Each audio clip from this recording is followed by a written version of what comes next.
Hey, what's up guys? Working on the 2013 Ford Focus ST, and I got a noise coming from the passenger rear wheel. So I'm thinking it's probably an issue with the wheel bearing hub assembly. So I'm going to show you guys how to replace it. So I'll start out by jacking up the vehicle here. You can see there is this arrow here. That's where they want you to place the jack, right underneath the pinch weld there. So let's go ahead and jack it up.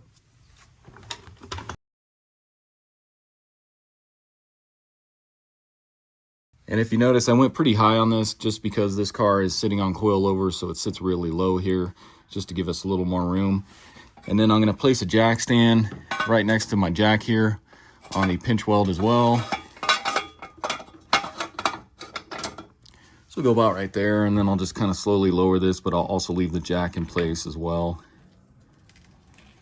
So about right there. So when I was driving, I just noticed a chirping noise coming from this rear wheel here. So that led me to believe that the wheel bearing's on its way out. And if you notice, with it jacked up here, if I move this tire up and down, I can feel a bunch of play, and you can also hear it as well. So go ahead and remove your wheel and tire, and I believe the factory lug nuts are going to be a 21 millimeter, but as you can see, this has different wheels and lug nuts on it. So go ahead and remove your wheel and tire here. So what we need to do next is go ahead and remove the caliper and bracket. I'll probably try and remove that just as one piece because we need to get this rotor off in order to get the hub bearing out of there. So to get the caliper bracket off here, you can see the bolts right there, but you can see our brake line gets in the way of getting anything in there. So it looks like we will need to remove the caliper first, and then we can remove the pads and bracket. So you got these rubber protectors here. All you got to do is just take a pick here and then pop the caps off of these. Same with your lower one here. They'll just pop off of there like that. Next, you'll want to come on the back side here. And if you notice inside there, you got your caliper slide pins. And whoever did this brake job last on this car, you can see they totally chewed that up. So a 7 millimeter Allen is supposed to fit into there. Same with your top one here. You can see the top one's fine, so I'll be able to get that out. I just need to figure out how I'm going to get this slide pin out of here. I might try a Torx bit or something. But like I said, it's going to be a 7 millimeter. So take your Allen socket or wrench, get up in there, go ahead and break that one free, and loosen that up. And like I said, guys, I'm on coilover, so it's pretty tight fit in here. So most of you guys that don't have those coilovers, you'll have a lot more room to work in here. But you can see that one's coming out of there. So let me get that out the rest of the way here, and then I'll figure out what I'm going to do to get this one out.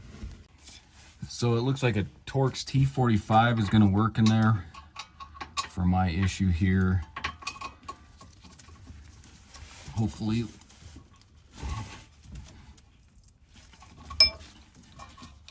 Now it seems like they over tightened it as well. There we go.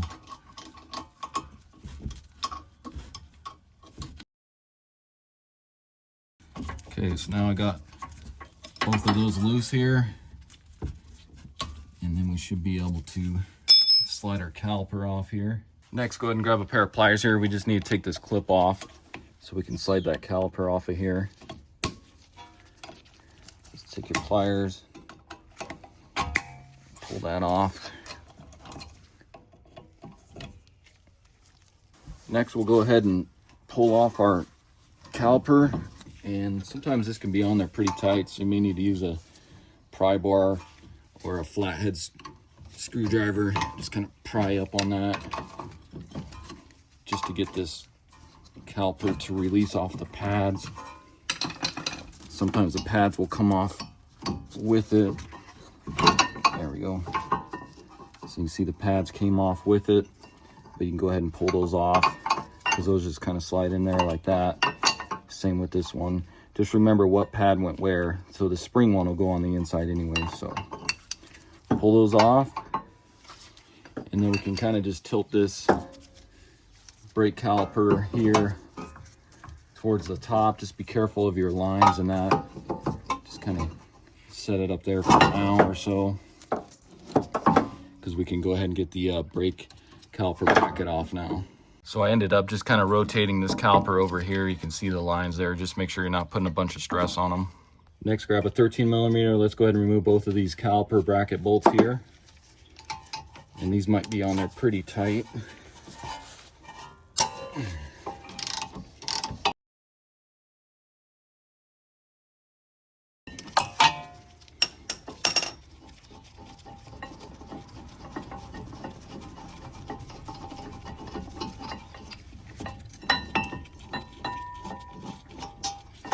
And then you can go ahead and slide your bracket off.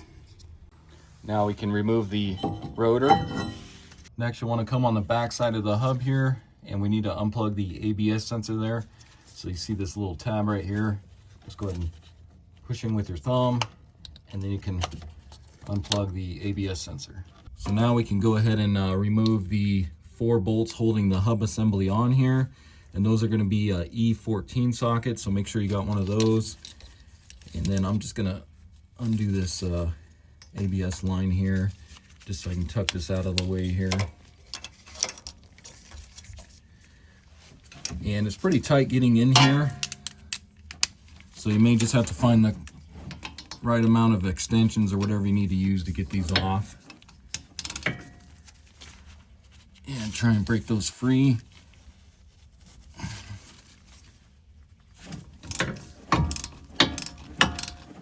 And some of these can be on there pretty tight as well. And this one right here is going to be probably one of the hardest because you got your sway bar right in the way. Let's see if I can go out here.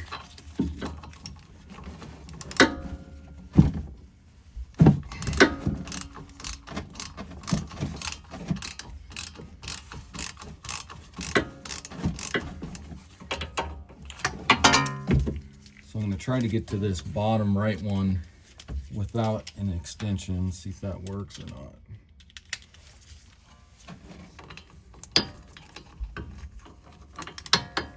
There we go. And that one is on there tight.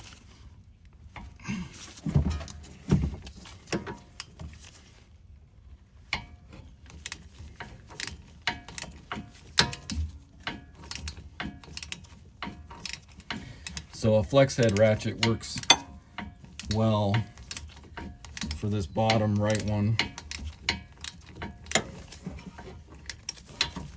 Let's see if I can get to it from the other side here a little better now.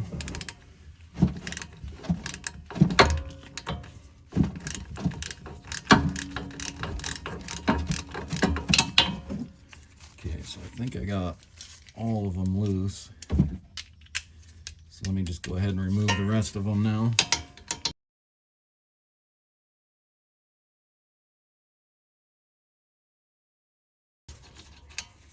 Okay, so there's what they look like and about how long they are. So let me go ahead and get the rest of these out.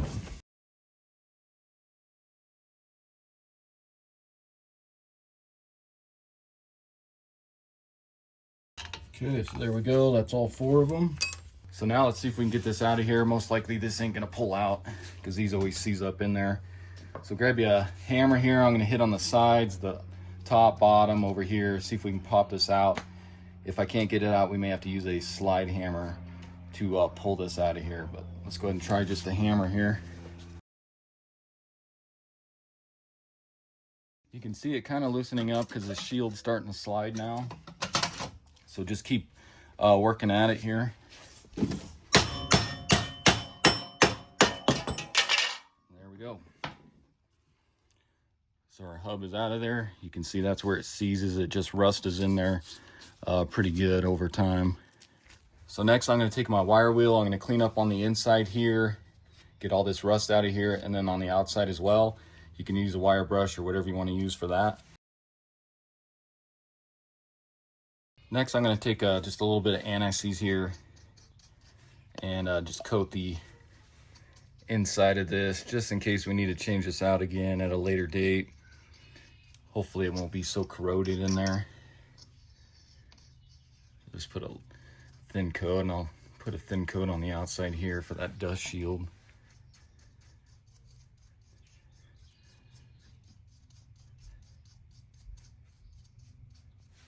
So now let's take a look at our new hub assembly and compare it to the old one here. So this new one I got off of Amazon. It's from a company called Auto Round. I've never used them before. I figured I'd give it a shot because they're a lot cheaper than going with a factory one or even the Moog one. So this one was about 50 bucks on Amazon. I'll put a link in the description for it. If you were to go with the Moog or the factory one, you're looking at probably about 150 bucks or so. So figured I'd give this one a shot here. And it did have good reviews online as well, so that's why I went with this one. And they give you some gloves, not really sure what those are for. But let's take a look at the hub bearing here. Get this unwrapped here.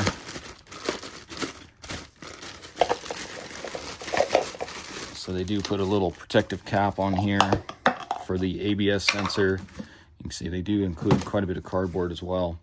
But if we take a look here, you can see that's what that looks like. Looks like our studs are going to match up. And then if you take a look on the back here, looking at the ABS plug, looks like that's going to be a match as well. So let's go ahead and stick this one in and give it a shot. So now we can go ahead and get our new hub bearing into place here. And just be careful as you guys are carrying this around. I accidentally dropped it, and you can see it took a chunk of the plastic off the ABS sensor here. But I went ahead and just double checked to make sure it'll still click on there, and you can see there's no issue. So just be careful about this sensor. And then make sure you get the right orientation when you go to put this on. So this is going to sit in there like that, where the ABS sensor's on the side all the way to the back. So just like that. And then you'll need to put on your dust shield as well. Make sure you line up this correctly. So this is going to sit on there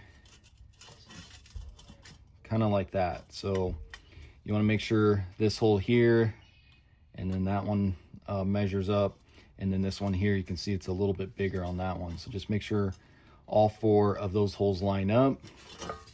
And then the other thing was, so these old bolts had some blue Loctite, so I went ahead and cleaned up the threads and then put on some new blue Loctite. You can get this off Amazon. I'll put a link in the description for it as well. So the way I like to do this is get your dust shield on there. Go ahead and get your hub bearing into place. Make sure these kind of line up here. And I like to just kind of set it there like that. Make sure this isn't going to fall. Grab one of your new bolts here and see if you can reach around and get this top one started. You want to make sure these holes line up. Also don't want to drop this bearing and break that ABS sensor. So kind of right there like that. Reach around with one of your bolts. You can see right there. And just get a few threads started in there. And then I'm going to do the same to this bottom corner one here. If I can reach up in there.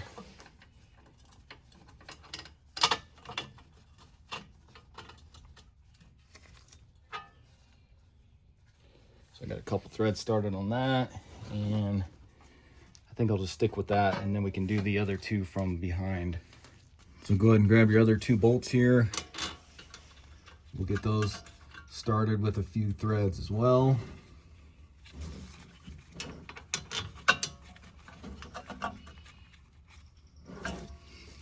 And then we'll go ahead and start tightening these a little bit here.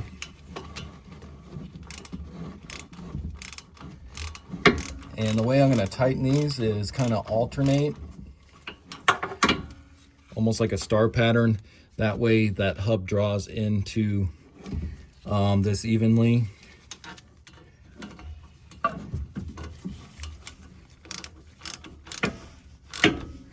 So I'll do a few threads and then I'll alternate.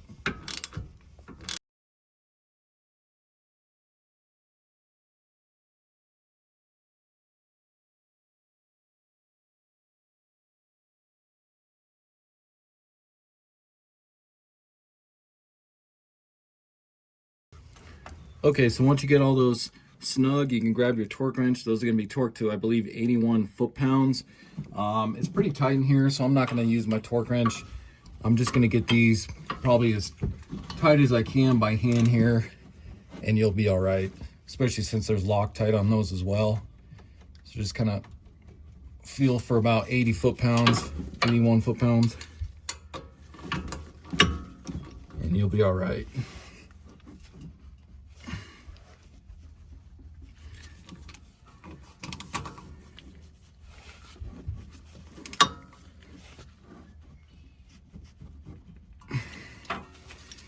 And like I said, you got to keep swapping extensions and that to get into, especially this one down here. It's just so tight in here.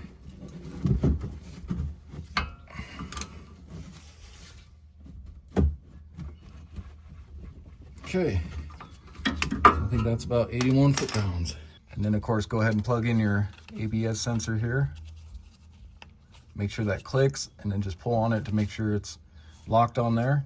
Now we can go ahead and get the rotor put back on. Let's go ahead and put that on. And then I like to just take a lug nut here, stick it on the bottom here just to kind of hold that rotor on there so it doesn't keep falling forward. Just makes it easier when we go to put on the brake caliper and bracket. Next, you can go ahead and grab your caliper bracket here. We'll get that set into place. And then if you wanted to, you can put some blue Loctite on these as well. But I'm gonna most likely be changing these brakes here pretty soon. So we'll just go ahead and get these started in here.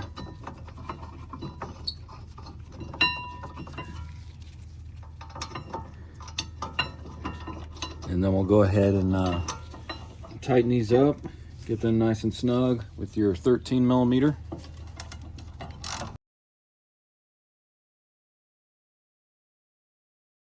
And then go ahead and grab your brake pads here, get those set in. Remember, this one with the spring was on the inside here.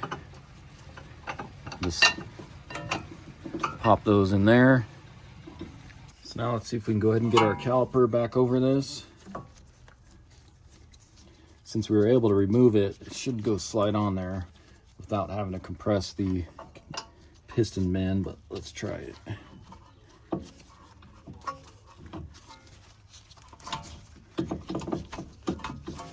So get that slid over, back on there like that. Get your slide pins slid in here. And then we'll go ahead and get this started with your 7 millimeter Allen here.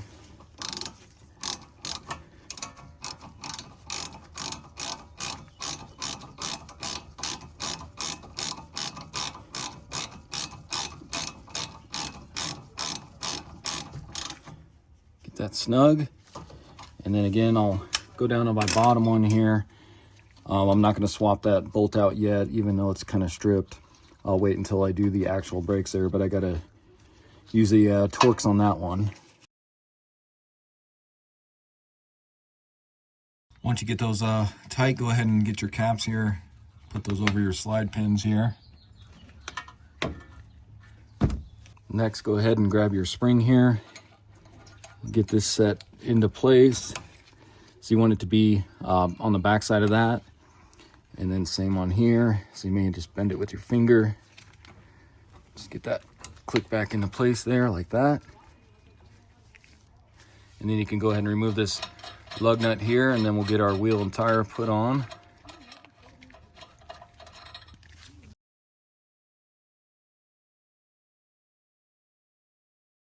So now that I've got the wheel and tire back on, let's go ahead and check for any play up and down. You can see there's none there, side to side. Nothing there, so definitely got rid of that play. So that old wheel bearing was definitely bad. Now we can go ahead and jack this up. Get our jack stand out of here, and we'll go ahead and lower it. Go ahead and grab your torque wrench here. We'll go ahead and torque all these lug nuts to 100 foot-pounds.